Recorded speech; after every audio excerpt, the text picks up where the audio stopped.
Thank you very much for the invitation to speak to you and with you. And also thank you for giving me the opportunity to present some of the data that are indeed very close to my heart in terms of treatment of spondyloarthritis and also the possibilities that we have to reach treatment remission, you can say, in our patients.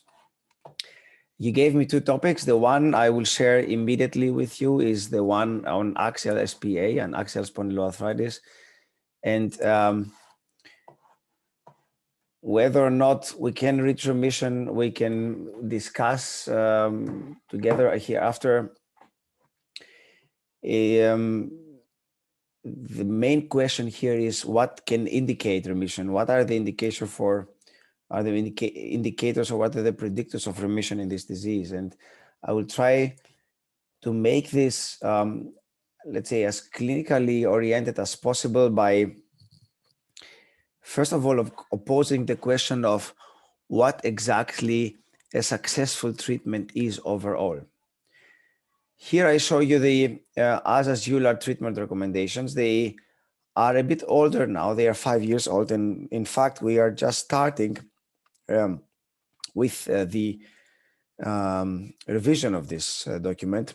Nevertheless, one could say that we can, I will go back a little bit, one could say that despite the fact that we have three phases, one with NSAIDs, secondly with a biologic DMARD, thirdly with another biologic DMARD, if patients do not really respond well to these treatments, we nevertheless also have included in those phases the part of continuing with the medication if the patient is doing well. So the successful treatment, for example, would be maybe to just continue treatment independent on whether or not we can reach remission or whether or not the patient may be just satisfied with the treatment.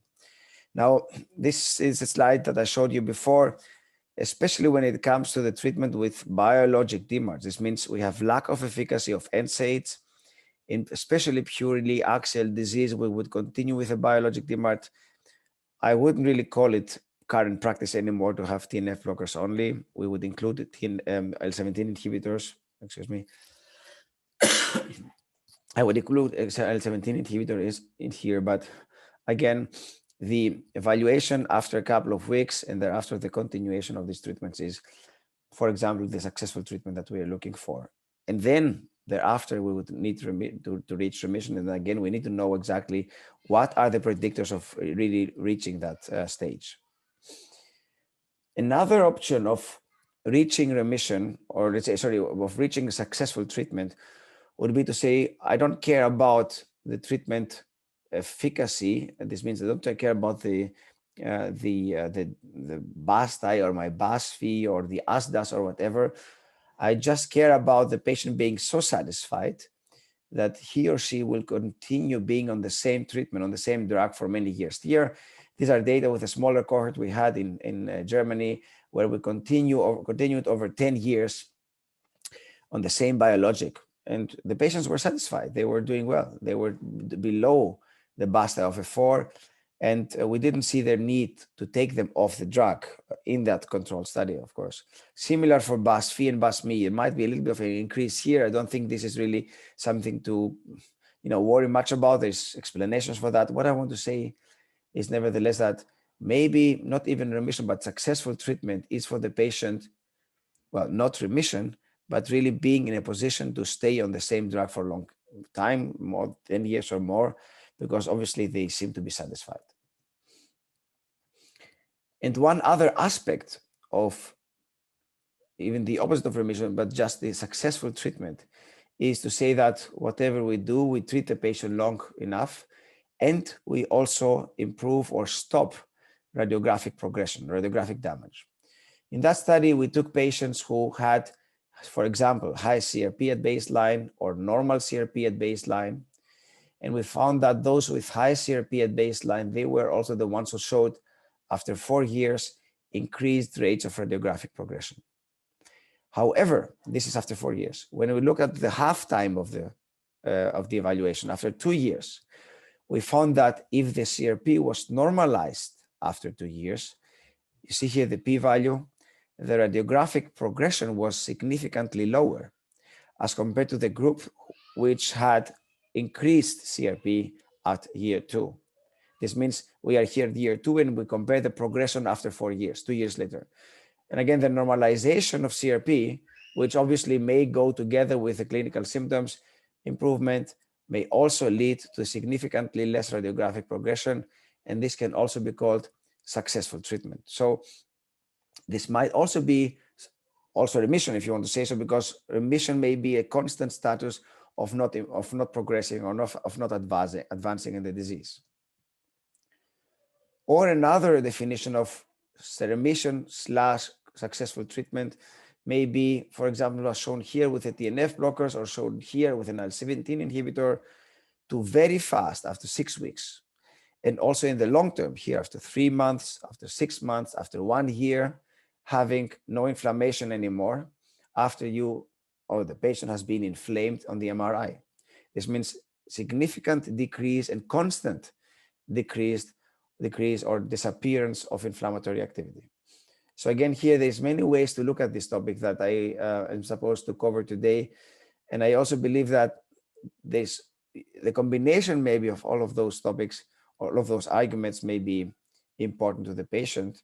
And that also may mean remission. Remission may mean low disease activity constantly over many, many visits. And of course, we all know that remission may also be well defined by the treat to target strategy, where we've said we measure remission by very low ASDAS CRP values for axial spondyloarthritis, or DAPSA remission or MDA status for psoriatic arthritis. So active disease may mean remission if not only once, but really sustainedly, we will have a state of the patient who will be constantly on that remission by a measurement, or alternatively in the low disease activity.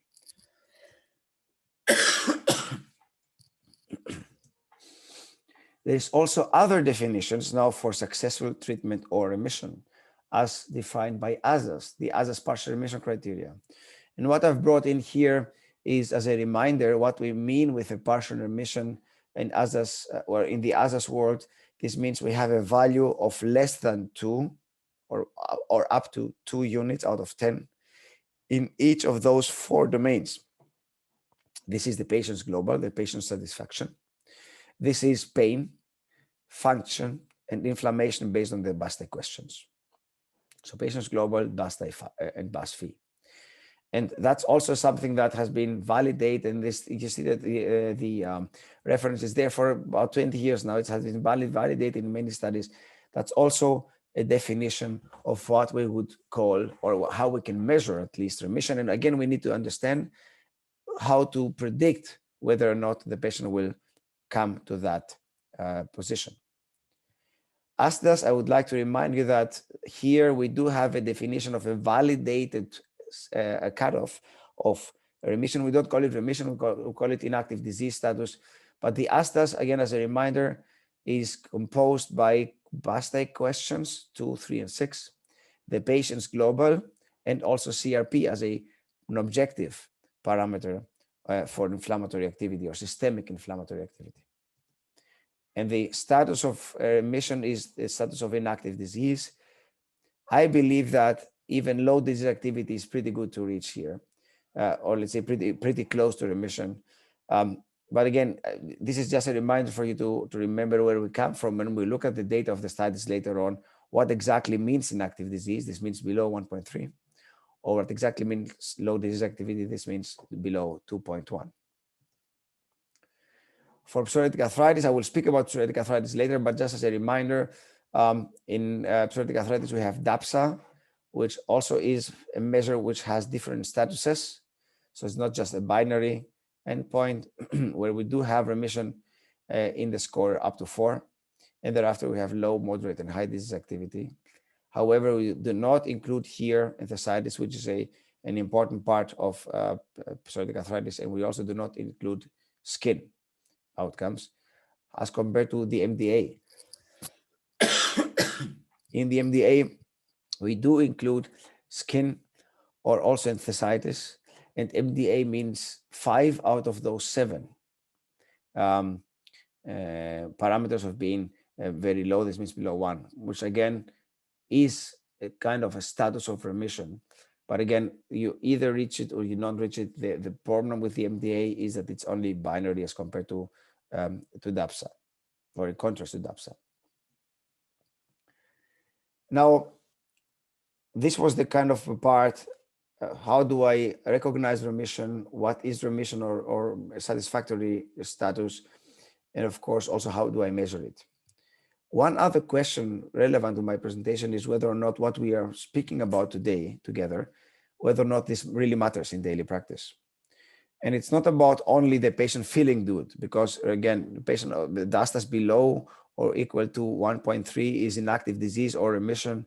ASDAS below or equal to 2.1 is low disease activity, and not reaching that is exactly the opposite. So you're not reaching remission, and you're not reaching low disease activity.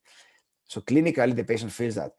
Does that also matter on any other endpoints? And that's the question. And the answer is that it does matter. It does matter, simply because if you do reach remission, then the proportion of those patients in remission is much lower for radiographic progression as compared to those who do not reach remission. These are the ones here, and the proportion of those patients is much higher. And if we look at low disease activity, the gap between those two groups is not that big, but there is still a gap. This means reaching low disease activity means lower proportion of patients and not progressing radiographically, as compared to not reaching disease activity, then a higher proportion of patients progress radiographically. So obviously, it does matter also in terms of the really tough, the strong outcomes, that's radiographic progression. And by the way, also here, we have the same outcome for psoriatic arthritis. Here in white, the patients who never reached MDA as compared to those who reached MDA, but not just once, in at least 3 or at least 4 consecutive visits.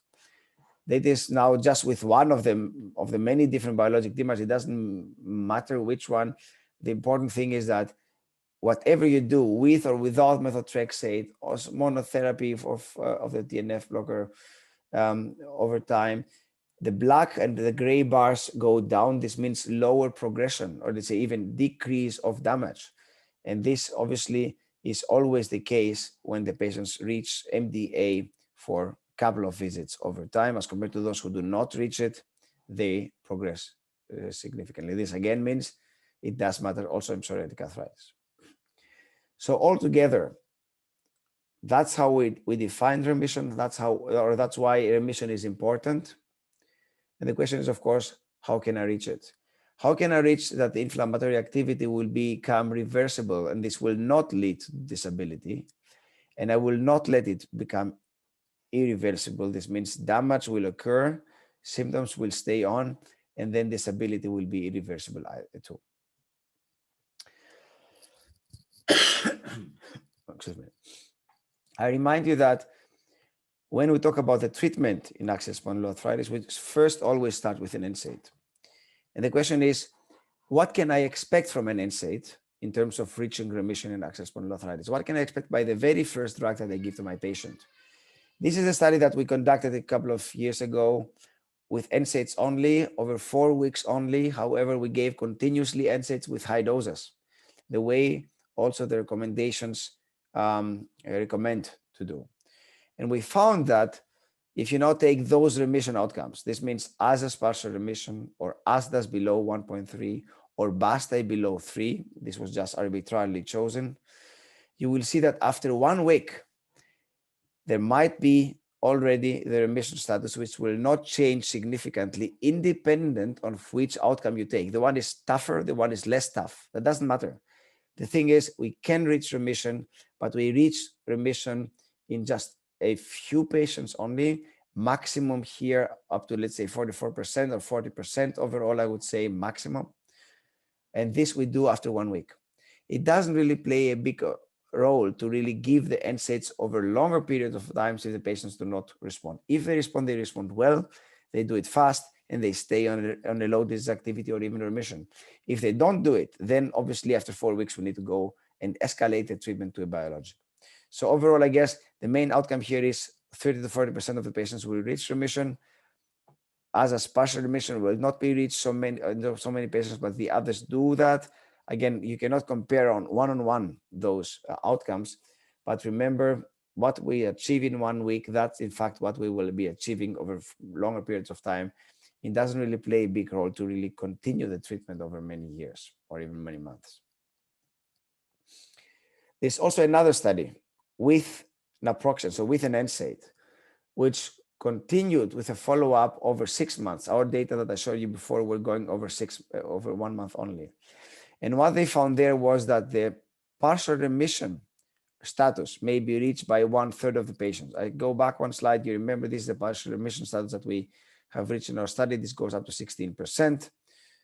And they, in fact, that study, the colleagues reported even the double amount of the patients, or the double proportion of patients reaching remission, but waiting longer. I would just like to remind you that those data are there in the literature. However, you cannot compare these numbers one by one. In the study that I present you here, the INFAST trial, patients were included based on the so-called flare design. This means they were on NSAIDs in a good shape. They stopped the NSAID, and when they flared, they started again, which again predicts for a better outcome as compared to the study that I showed you before, where patients were NSAID naive. Now, going over to the biologics. So the one part was there for the NSAIDs. What can we expect from the biologic and the targeted synthetic DMARDs? Well, this is ASAS40. This is not yet remission. This is ASAS40. What you see is that, in fact, the numbers are very, very similar between the JAK inhibitors, the IL-17 inhibitors, and the TNF inhibitors.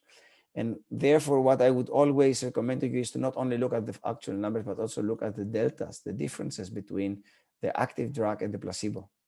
And here you see that, in fact, those numbers are relatively similar or pretty similar as well, which again means that my expectation, or our expectation, from biologic DMARDs or targeted synthetic DMARDs is pretty similar. I would not target a specific patient by the drug, but I would target it by the phenotype of the patient and decide which of those drugs to take. But again, my message is here, no big differences between the compounds. And when I look at remission, so that was ASAS40, when I look at remission, well, I wouldn't really make a very big deal out of those numbers here, because yes, I agree, this is 10%, this is 17%, and this is 18%. Nevertheless, we also know that these differences may come due to the selection of patients in the respective studies. My way of thinking here is that also for remission, we do not have huge differences between the compounds, even if these data do not really say that in a straightforward manner. This was a partial remission.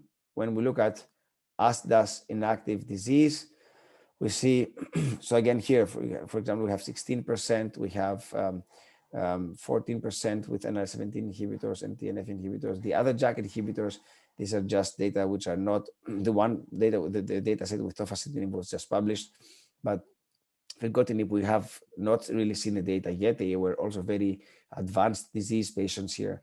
But remember, in remission statuses, we do have a significant improvement of the status when we treat with those drugs. However, the overall rates are obviously lower based on whatever you pick as an outcome. And you remember the data with an NSAID show the same thing.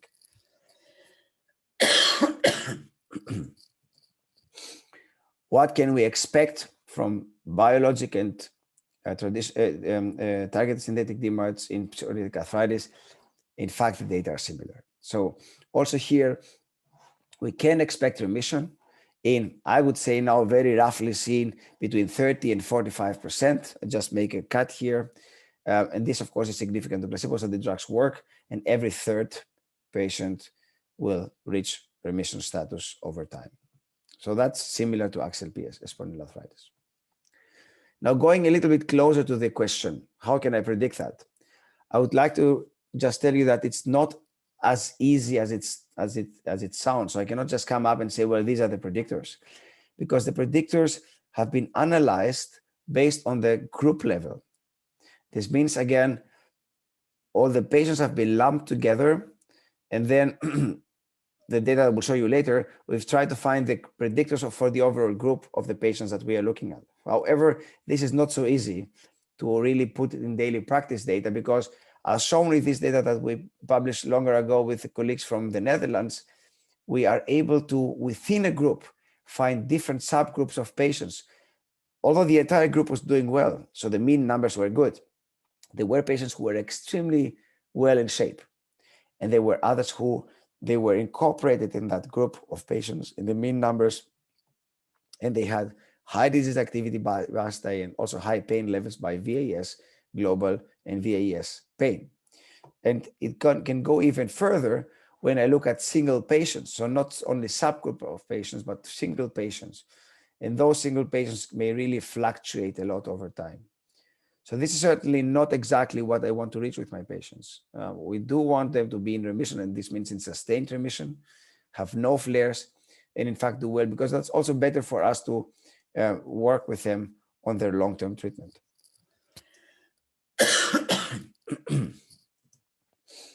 Now, looking at, again, it's group levels, but looking at or trying to identify those predictors that will lead us to the results that I showed you before. There have been data which have been published long ago that included 4 or 5 different parameters. And this here is a heat map including different parameters such as functional impairment. These are the 3 different scales. Age, this means younger or older age. HLA-B27 positivity or negativity, this means the genetic predisposition, and systemic inflammation based by CRP. Red is worse outcome, yellow is better outcome. And if we just take one example, that's a younger patient who is B27 positive and his CRP is slightly increased.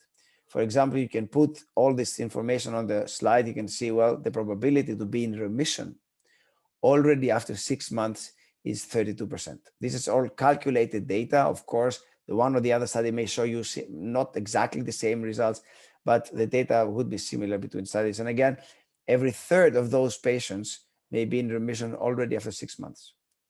Now that's important because the important part here is the young age. The predictor that I want to show you here is not only those different parameters, BAS, CRP, it's also the early treatment initiation, which to me is one of the most important predictors for remission, for achieving remission. Because if I go to another patient, again here, 24 years, CRP just 0.7. If I go to another patient, 42 years, still below 45, but high CRP, I would assume, well, that's high CRP. This patient is really one with very high inflammatory activity. Well, in that case, nevertheless, the patient went down with his chances of being in remission to less than 10%. Less than every 10th patient would reach remission out of this older initiated or initiated treatment in older patients as compared to the younger one before, despite the high CRP. So it's a little bit more complex than by just showing 1 or 2 parameters. I would just call it now many parameters together, but still there are weights of parameters such as age at the initiation of treatment or of diagnosis, which plays a very important role. We've tried to overcome this question by, well, trying to find something, or let's say a one for all situation. This means not take individual parameters, but see how the patient reacts initially and see what the outcome will be later on. So what we did was to take patients in that study with a BAS of more than 4, give them a biologic, follow them up over 8 years, and correlate the probability of being in remission as a good responder, not so good responder, but still wanting to take the drug, or a dropout, based on whether or not BASTA would be low at week 12. And we found that indeed, by starting with a high BASTA, the lower the BASTA within 3 months now, not 6 months, as I showed you before, 3 months, the lower the BASTA will be, the better, or the higher the probabilities to be in remission after 8 years, or be a good responder after 8 years, as compared to those patients who still had a kind of a BASTA of between 3 and 4. The chances to have dropped out the treatment because remission or a good response was not achieved were higher. So it's also the fast response that is a good remission identificator. And who is getting the fast response? These are, again, the young patients, or the patients who are being treated in as early as possible.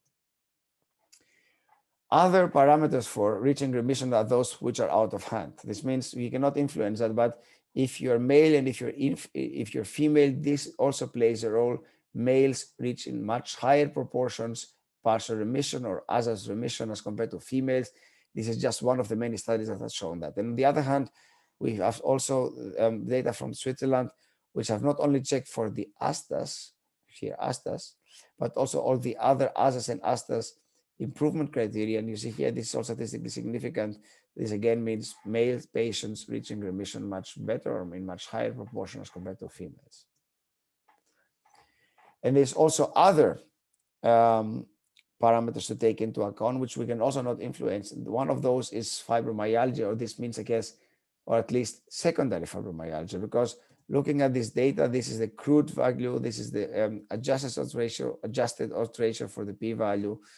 And what was found was that those patients with secondary fibromyalgia do worse as compared to the patients without secondary fibromyalgia. This is this one here. The proportion of them responding to the treatment and also reaching, for example, ASDAS MDA, as they called it, or ASDAS ID, is much higher as compared to those with fibromyalgia. One thing that I would like to mention when we talk about remission is also that we do not only want to reach remission or predict remission itself, we also want to be able to reach remission and taper the drugs, and also be able to predict who is going to respond well to this tapering, who is not going to lose efficacy by tapering. And I remind you, a recommendation on the ASAS EULAR recommendations includes biologic DMARD tapering here. Well, one thing that I would like to also put into on the table here or for the discussion is that tapering is something we are really looking for. We would also like to stop the treatment entirely, but unfortunately that's not possible. We published this data many years ago where we had a good response of the patients after 3 years. And then we stopped the drug and all of them worsened. And then we restarted and all of them improved again. So this means, at least in ankylosing spondylitis, in established axial spondyloarthritis, we cannot stop the treatment.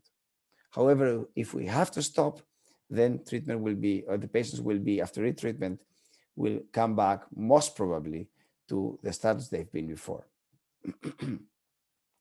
How many patients would relapse and how fast if we would start the treatment? That's the time to relapse, 12, 24, 36, 48 weeks. And you see here the time point between month 3 and month 6 is crucial. This is where most patients really show flare of the symptoms after stopping the drug.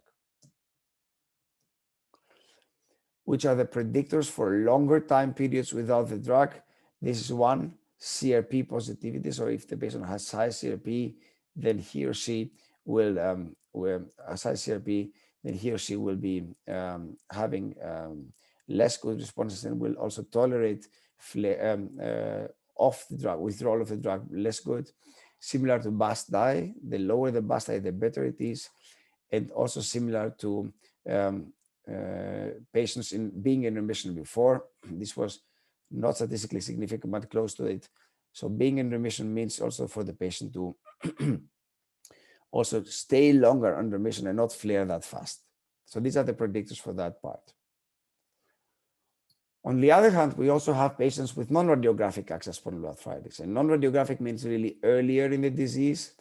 And what was done in that study was to start the trial when patients reached remission and then stop the drug and see what happens. And what they found was that in green, those patients who received placebo after already having been in remission for a long time, patients on placebo, they worsened significantly more as compared to patients with the active drug, which would mean that we can really not discontinue the treatment in patients with non-radiographic axial spondyloarthritis. However, the difference to ankylosing spondylitis was that still about 50% of the patients after stopping the drug were in remission, and the other 50 had flared. That's fine. But not everyone, as we knew that from radiographic axSpA, from ankylosing spondylitis, not everyone had flared after a couple of months, and not even after a year. On the other hand, and that's something that we also need to take into account, I'll show you the data with ankylosing spondylitis. This means restarting the treatment is actually patients are doing well. In non-radiographic axSpA, that's a little bit different. Here you see after 12 weeks or 12 weeks after reinitiation, all those patients who responded, they were about 57%, and the other about 43% did not reach the status they had before. So altogether, it seems to be that stopping in non-radiographic axSpA may lead to less remission of losses, but restarting is a problem. So tapering would be one of the ways to go. And tapering means indeed you're reducing the dose as compared to the standard dose because the patients, the physicians decided so. These are data from the Czech Republic. So in 1 year after tapering, again, we didn't see many differences as also expected. And I mentioned before a little bit. What we found was that the differences between the groups were, again, statistically not significant. Here's for BASTA, similar for CRP, that's for HAC, that's for function. So altogether, slow decrease of the medication, but not completely stopping it, seems to be pretty safe. What you, on the other hand, do is to decrease the costs substantially. This means significantly after reducing the doses. How should we taper? Well, there have been data that have shown that indeed slow tapering is good. For example, you can take, I don't know, 6 months here.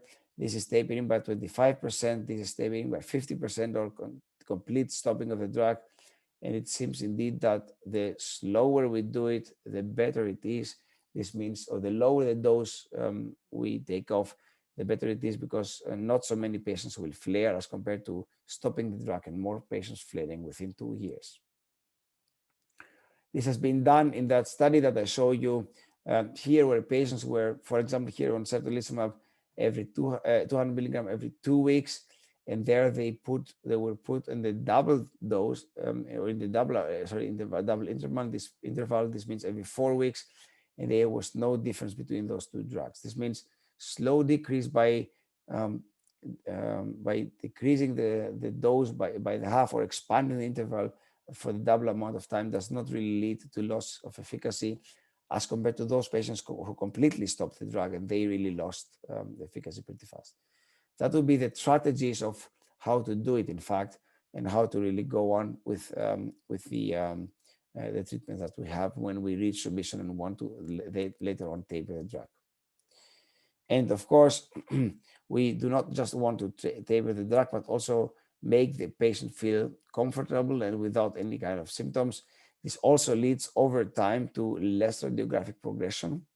This means the patient is over time in remission, and he also or she also goes over time in a low disease radiographic progression rates as compared to those patients with high disease activity over time. They did not reach remission, that's the one, but they also worsened radiographically, that's the other thing. And by that, I would like to close my presentation. Thank you for listening, and I'm happy to take up questions.